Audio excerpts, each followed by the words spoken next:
গতকাল ছিল আমার নতুন টিউশনির প্রথম দিন, কিন্তু বড় ভাই সাবধান করে দিয়েছে ছাত্র নাকি অনেক টাউটবাজ, আমি যেন সেইভাবে পড়াই। তো আমি প্রথম দিন টিউশনিতে গেলাম, গিয়ে ছাত্রকে জিজ্ঞাসা করলাম তোমার নাম কি। তখন সে বলল, স্যার আমার নাম ফটিক, কিন্তু আমার স্কুলের বন্ধুরা আমাকে আদর করে ফটকাবাজ বলে ডাকে। ছাত্রের মুখ থেকে এই কথা শোনায় বুঝতে পারছিলাম ছাত্র আমার 1 নম্বরের টাউটার। আমিও কম যায় না, আমি আমার ছাত্রকে বললাম, শোনো ফটিক, আমি খুব রাগী একটা মানুষ, তোমার মতো অনেক ফটকাবাজ ছেলেদের আমি পিটিয়ে মানুষ করেছি, তাই আমার সাথে কোনো চালাকি করবে না, প্রতিদিনের পড়া প্রতিদিনই শেষ করতে হবে।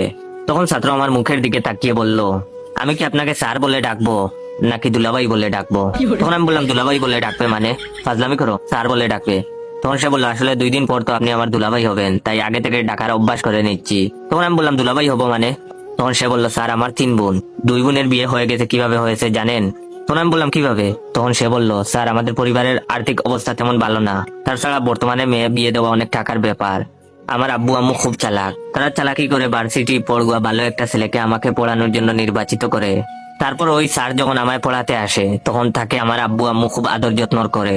পড়ানোর সময় আমার আপু খুব সুন্দর করে সেজে স্যারের সামনে গুড়গুড় করে। তো একদিন আমাকে শিখিয়ে দেওয়া হয় আমি যেন পড়ার সময় মিথ্যা কথা বলে ওয়াশরুমে চলে যাই, আর আমিও তাই করি। তখন আপু স্যারের রুমে এসে দরজা বন্ধ করে দেয়, আর একটু পরেই আম্মু আব্বু দরজা ধাক্কাধাক্কি করতে থাকে। তখন আপুটা কান্না ভেজা চোখে দরজা খুলে। তারপর আব্বু আম্মু জোর করে ওই স্যারের সাথে আপুকে বিয়ে করিয়ে দেয়। তখন স্যারের কিছুই করার থাকে না, কারণ আব্বু আম্মু স্যারকে খুব ভয় দেখায় আর বলে বিয়ে না করলে এলাকার লোকদের জানাবে। তখন স্যার নিরুপায় হয়ে কাঁদতে কাঁদতে আপুকে বিয়ে করে। এতে টাকাও খরচ হলো না, আর ভালো ছেলের সাথেও বিয়ে দেওয়া হলো। 2 জনের বিয়ে এভাবেই হয়েছে, আর 3 নম্বর বোনের বিয়ের জন্য আব্বু আম্মু আপনাকে নির্বাচিত করেছে। ছাত্রের মুখ থেকে এইসব কথা শোনার পর আমার অবস্থা খুব খারাপ হয়ে যায়। আমি উঠে দাঁড়ানোর শক্তি পর্যন্ত হারিয়ে ফেলি, হাত পা আমার থরথর করে কাঁপতে থাকে। তখন ছাত্র আমার কানের কাছে ফিস ফিস করে বলল, স্যার একটু পর আপু আসবে চা দেবার নাম করে আপনাকে দেখতে। আমি তখন কথা বলার শক্তি পর্যন্ত হারিয়ে ফেলেছি।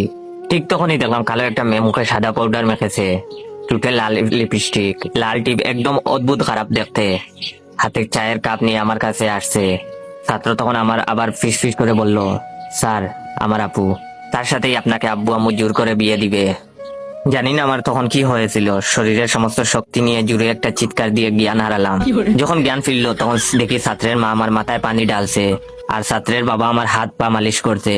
আমি তখন সোজা ছাত্রের মায়ের পায়ে ধরে কাঁদতে কাঁদতে বললাম,